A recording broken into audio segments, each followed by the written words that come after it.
Olá Dev, beleza? Aqui quem fala é o Douglas e hoje vamos ver um pouquinho sobre arrays no JavaScript. Antes da gente começar a meter a mão na massa aqui, começar a fazer nosso código, vamos dar uma olhadinha na estrutura do projeto. A gente tem aqui um arquivo index.html, bem simples, que faz apenas a inclusão aqui de um arquivo JavaScript, né, que é o arrays.js. O arrays.js ele está aqui, ele está vazio, tá? Então a primeira coisa que a gente vai ver sobre arrays é como declarar um array. Eu utilizo muito no dia a dia e acredito que seja uma das mais utilizadas a forma literal, tá? Como é que é essa forma literal? Por exemplo, eu vou criar aqui uma variável que eu vou chamar de A1, vai ser referência ao nosso primeiro array, onde ela vai receber alguns itens, tá? Sempre que a gente quer declarar um array de forma literal, a gente usa aqui os colchetes. Esses itens eles vão ser números, então eu vou colocar aqui o 1, o 2 e o 3. Pronto. Dessa forma a gente tem um array que tem 3 itens, que são 1, 2 e 3, beleza? Então essa é a forma literal, tá? A gente tem também uma outra forma, que é declaração de array instanciando a classe array, tá? Então como isso funciona? A gente cria aqui um segundo array, onde a gente chama lá a classe newArray, tá? E na classe newArray, em vez de passar números, eu vou passar letras. Então eu vou passar o A, o B e o C, tá? Ambas funcionam e têm o mesmo resultado. São declarados aí dois arrays, certo? Então, eu vou colocar aqui, ó, por exemplo, um console.log no A1 e também vou colocar um console.log aqui no A2, tá? Se você estiver iniciando com arrays, ele pode ser um pouco confuso, tá? Mas assim, tente imaginar, pense no array como sendo uma forma de você armazenar várias variáveis, tá? Em apenas uma. Porque o array, se você parar para analisar ele é uma coleção de dados, né? Você informa diversos itens, diversos tipos de dados. Aqui nada me impede de eu vir aqui, por exemplo, aqui eu informei um array de strings, mas eu poderia colocar também um número aqui, certo? Então perceba que aqui agora, nesse array, eu tenho duas strings e tenho também um número. Eu poderia botar uma letra no primeiro array, tá? Então, pegue isso, eu acho que isso é importante, vai ajudar você. O array ele é uma coleção de dados onde você pode armazenar aí diversos valores dentro dele, tá? Acho que isso já é um bom começo aí, você consegue já ter uma visão clara dele. Outro ponto sobre arrays também é que aqui a gente informou dados no construtor, né, da classe array e também aqui na forma literal já na hora que a gente declarou o array. Mas existe uma outra forma da gente estar adicionando dados no array, que é por meio de métodos. E a gente pode também remover e também depois iterar sobre esse array, né? Exibir cada um dos itens do array. Então é isso que a gente vai começar a ver agora, tá? Então o que eu vou fazer? Eu vou criar um novo array aqui, que eu vou chamar de linguagens, tá? Essas linguagens elas vão ser as linguagens de programação. Algumas linguagens de programação. Então eu vou colocar o JavaScript, vou colocar também aí o C#, vou colocar o Java e vou colocar também o PHP, tá? Botei um array aí com 4 linguagens de programação. E agora, digamos que eu quero acessar uma linguagem de programação, tá? Digamos que eu queira acessar a linguagem de programação Java no meu array. Como é que eu faço isso? Para a gente acessar um valor do array, a gente precisa passar o índice dele. Então, eu poderia muito bem dar um console.log no linguagens e o índice do array aqui, que vai ser o Java, eu iria ter que passar o índice, deixa eu ver, 1, 2, 3, correto? Errado, tá? Por que errado? Porque o índice do array ele começa no 0, tá? Isso é muito importante. Então começa do 0, o 1 e o 2, tá? Isso quando a gente está aprendendo, às vezes a gente pode cair nessa pegadinha, tá? De começar no 1, mas não, lembre-se, o índice do array ele começa sempre em 0, ok? Então aqui, beleza, estou acessando agora a linguagem Java. Da mesma forma, se eu quiser acessar o PHP, eu mudo aqui para o meu último índice PHP. E o JavaScript, né, para ilustrar aí que é o índice 0, acessei aqui, passando o índice do array entre colchetes, tá? Então, essa é uma forma da gente acessar, é a forma, né, da gente acessar o item do array através do seu índice. Digamos que a gente queira também adicionar uma nova linguagem de programação aqui no nosso array. Como que funciona? Bom, aí a gente já começa a entrar nos métodos que o array tem disponível para a gente, tá? O método que a gente vai adicionar uma nova linguagem de programação, a gente chama de push, tá? Quando a gente quer adicionar. E esse método push aqui, ele retorna para a gente, ó, o novo comprimento do array, tá? Então, para ficar mais fácil, deixa eu colocar aqui um item que é a linguagem Go. E eu vou criar uma variável aqui que eu vou chamar de newLength, tá? newLength. Aí, se a gente der um console.log nela, a gente vai ver que agora ele vai retornar para a gente o novo comprimento, que é 5, tá? E se a gente quiser ver os itens aqui, ó, a gente já coloca as linguagens, ele já mostra que tem mais uma que entrou a linguagem Go, tá? E se a gente quiser, só que perceba, né, o Go ele entrou no final, então sempre que a gente adiciona um item no array com o push, ele vai para o final do array. Mas e se a gente quiser adicionar uma linguagem no início do array? É possível? Sim, é possível, a gente tem um método para isso também. Qual método é esse? Esse método é o método onShift, tá? Ele é responsável por adicionar no início do array e ele também vai retornar para a gente aí o novo tamanho do array, certo? Então, se eu pegar aqui e colocar que agora a nova linguagem que a gente vai adicionar vai ser o Python, salvar aqui, ele vai retornar para a gente 5, certo? Porque a gente, né, acabou sobrescrevendo ali o método push. Então, se eu exibir novamente as minhas linguagens, perceba que o Python agora está no início do array, tá? Então, métodos para adicionar valores no array são esses dois, que é o push e o onShift. Então, aqui eu vou voltar com o Go. E aqui eu posso simplesmente já tirar uma dessas variáveis aqui, não preciso das duas, beleza? Bom, da mesma forma que a gente adiciona valores no array, a gente pode precisar remover os valores do array, certo? E como é que a gente pode fazer isso? Bom, existem também dois métodos que removem valores do array. E você deve estar pensando, bom, eles devem remover do início e do final, correto? Correto, é isso mesmo. Então, vamos dar uma olhadinha em quais métodos são esses. Eu posso acessar minhas linguagens.pop, tá? O pop, ele remove o último elemento do array. Nesse caso aqui, ele vai remover qual, né? Ele vai remover o Go. Então, se eu pegar aqui e salvar, ele colocou aqui o 6, que é o console.log, mas se eu exibir minhas linguagens, perceba que ela já está lá sem o Go, tá?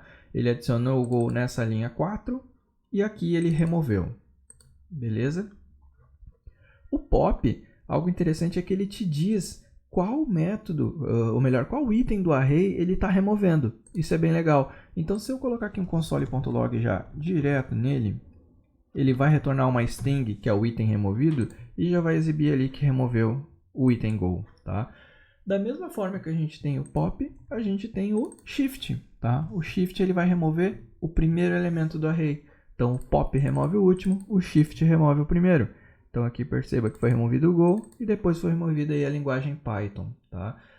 E agora você pode estar se perguntando também o seguinte: beleza, Douglas, eu consigo então adicionar um novo item na última posição do array, ou melhor, como último no array, e consigo também adicionar como primeiro. Removo como primeiro e como último.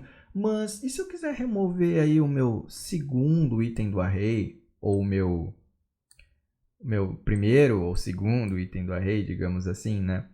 Posição 1, posição 2, como é que eu faço? Como é que eu vou fazer isso, né?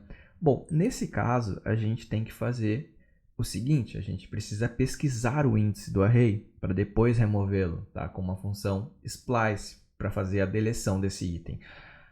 Mas para fazer essa pesquisa, que função que a gente pode usar quando a gente está trabalhando aí com, por exemplo, um array de strings, um array de números apenas? Bom, a gente pode utilizar a função indexOf, tá? Então a gente vai fazer o seguinte: eu vou criar aqui uma variável que eu vou chamar de índice e vou acessar aqui as linguagens.indexOf. E quem que eu quero remover? Bom, quem eu quero remover vai ser o Java, tá?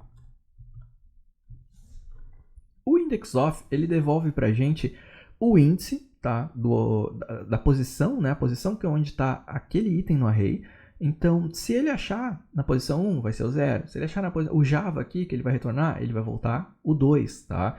Se ele não encontrar, o que ele acontece? Ele retorna um -1, tá? Eu não achei, é -1. Então, neste caso, o que a gente pode fazer? A gente pode dizer aqui, colocar um if, dizendo, olha, se o índice for maior do que -1, quer dizer que ele encontrou, certo, o Java dentro do meu array de linguagens. Nesse caso, eu posso acessar as linguagens.splice, tá? E o Splice pede para a gente o seguinte, ele pede para a gente, olha, diz para mim qual é a posição que você quer que eu remova, a partir de onde eu vou remover um item, certo? E a gente vai passar o nosso índice, tá? E a partir do nosso índice, eu preciso dizer quantos ele quer que seja removido, tá? 1, a gente quer que ele remova apenas aquilo que foi encontrado, que no caso é o Java que está na posição 2, tá? Então aqui o índice vai voltar sendo como 2, ele vai ver que 2 é maior do que -1 e vai dizer, olha, lá no índice 2, tu remove, a partir do índice 2, tu remove um item, que é o próprio índice 2, tá? E o Splice, ele retorna um array, ó, pra gente, com um elemento que foi deletado. Então eu já posso vir aqui também e colocar um console.log para exibir. Ele vai voltar um array de um item, né, contendo aí o Java. Então vou salvar, tá aqui, voltou o Java aí como deletado, beleza? A gente também tem a situação que eu mencionei ali no início, que a gente tem que iterar sobre os dados desses arrays, certo? A gente quer exibir os valores que estão no array. Como a gente faz isso, né? A gente usa laços de repetição para fazer isso, tá? E a gente pode usar dois laços que são bem adequados para essa tarefa, que é o for, certo? Então eu vou declarar aqui um for, que ele vai ter uma variável aí que vai ser o índice, que vai começar em 0. Enquanto o i for menor do que o meu array, .length, porque aqui eu estou pegando o tamanho do meu array, tá? A gente vai fazer o que? A gente vai incrementar mais um, para que a gente consiga passar um por um dos itens do nosso array, tá? Então vamos lá. Se eu fiz isso, o que eu posso fazer? Eu posso pegar um console.log só para exibir a linguagem aqui. Então eu vou pegar linguagens, vou passar aqui o meu índice, que vai começar no 0 e vai ir até o tamanho máximo do meu array. Então ele vai exibir um por um dos itens, tá? Eu vou salvar e está aqui. Ele tem o JavaScript, o C# e o PHP. Né? A gente inclui o 2, removemos o Java, restou esses 3. Então ele foi lá do 0 até o 2, que é o índice, o nosso último índice que sobrou, e imprimiu cada um desses valores, tá? E existe uma outra forma também, que é utilizando aí um outro laço de repetição, que é o for each, tá? Então eu poderia fazer o quê? Pegar as linguagens, usar aqui o for each, e aí no for each a gente passa uma função anônima aqui, que vai ser a nossa função de callback, e vai escrever aqui a linguagem, tá? Quem é essa linguagem? Essa linguagem é o seguinte, já te explico, deixa eu pegar aqui, ok. A linguagem é assim, a gente tem 3 linguagens no nosso array, né? A linguagem ela vai fazer referência a cada um dos itens que estão no nosso array. Então, se linguagens tem 3 itens, o 0, o primeiro item que vai ser exibido é o JavaScript, depois o C#, depois o PHP, tá? Aqui a gente poderia chamar de X, de qualquer nome de variável, não importa, tá? E aí se a gente vai, deixa eu comentar o primeiro for aqui e salvar, ele vai exibir o mesmo resultado, tá? Só que a gente teve aí uma facilidade que a gente não precisou declarar uma variável i para iterar pelo índice, o for each é para cada, então para cada item aí do meu array, dos meus itens que estão no meu array de linguagens, exibe o meu item, tá? Exibe a minha linguagem, tá? Por isso que o nome linguagem fez um pouco mais de sentido aí para o nome dessa variável, certo? Beleza. O último item que a gente precisa ver, o último tópico que a gente precisa ver aqui dos arrays é o seguinte. A gente está guardando aqui valores simples, né? Valores, cara, bem tranquilo, que é strings, a gente guardou números também. Mas e quando a gente guardar objetos no nosso array? Como assim objetos, né? Bom, é algo muito comum a gente utilizar objetos no JavaScript. Em um objeto, por exemplo, ó, eu vou criar aqui uma variável que eu vou chamar de alunos. Esse alunos é um array, tá? Aí eu vou colocar um objeto aqui na forma literal, tá, do JavaScript. Então o aluno ele vai ter um nome, que vai ser João, tá? E o João vai ter uma idade, que vai ser 20. E aí eu vou ter um outro aluno, que vai ser agora uma aluna, vai ser a Maria. Tá? E a Maria vai ter 22 anos, ok? Então, nesse caso aqui, a gente tem o quê? Um array de objetos. Então, a gente tem 2 objetos aqui. E para a gente imprimir esses dados na tela, como que a gente faria? Né? A gente pode fazer das mesmas formas que a gente fez aqui com o for-each e também com o for. Tá? Só que o que muda? Deixa eu copiar o for aqui para a gente ganhar alguns segundinhos. Muda o seguinte, que agora a gente vai pegar os alunos.length. Opa, deixa eu só copiar direitinho aqui. E quando a gente exibir o aluno, a gente vai ter que pegar a propriedade que a gente quer exibir do aluno. Tá? Então, a gente sabe que o objeto aluno ele tem nome e tem idade. Então, eu posso vir aqui e colocar, olha, eu quero exibir só o nome do aluno. Beleza? Exibiu ali João e Maria. Eu quero exibir a idade. Vai exibir 20 e 22, tá? Da mesma forma, eu posso concatenar e exibir as 2 informações aqui, se eu quiser, tá? Com o for-each, vai ser muito parecido. A gente vai vir aqui e, em vez de acessar linguagens, a gente vai acessar o quê? Alunos. Vai colocar aqui aluno e vai colocar aqui o aluno.nome, tá? Dessa forma, a gente vai exibir João e Maria, tá? Então, percebe que é muito parecido. Só que agora vem uma outra questão, tá? Como a gente faz para remover um aluno? Bom, neste caso, o IndexOf não é o cara mais recomendado, tá? A gente usa uma função chamada de findIndex, tá? O findIndex, ele é uma das funções novas que entrou no S6, se eu não estou enganado agora. Deve ter sido a partir do S6, tá? E ele é uma forma mais bacana, assim, mais fácil da gente conseguir procurar o índice, porque a gente pode passar uma função, tá? Ou uma arrow function, se preferir, e aí ele já retorna o índice para a gente. Então vamos ver aqui como funciona, só para a gente finalizar. Eu vou criar aqui uma outra variável que eu vou chamar de índice aluno, porque a gente já tem uma declarada como índice. E eu vou pegar o alunos.findIndex, tá? Eu vou pesquisar então o índice do aluno, onde eu vou dizer que a variável aluno, que faz mais sentido, poderia ser x, tá? Você vai achar muito comumente aí usado. X. O que é o x? X é o aluno, tá? Então, é o que mais faz sentido. Para ficar mais fácil, eu vou colocar aqui aluno, tá? Então, aluno, quando aqui o aluno.nome, ele for igual a quem eu quero remover, vamos dizer que eu quero remover a Maria, tá? Quero remover aqui a Maria. Então, a ideia aqui é que ele consiga acessar cada aluno e a propriedade nome desse aluno e veja se é igual a Maria. Se for igual a Maria, ele vai me retornar o índice, tá?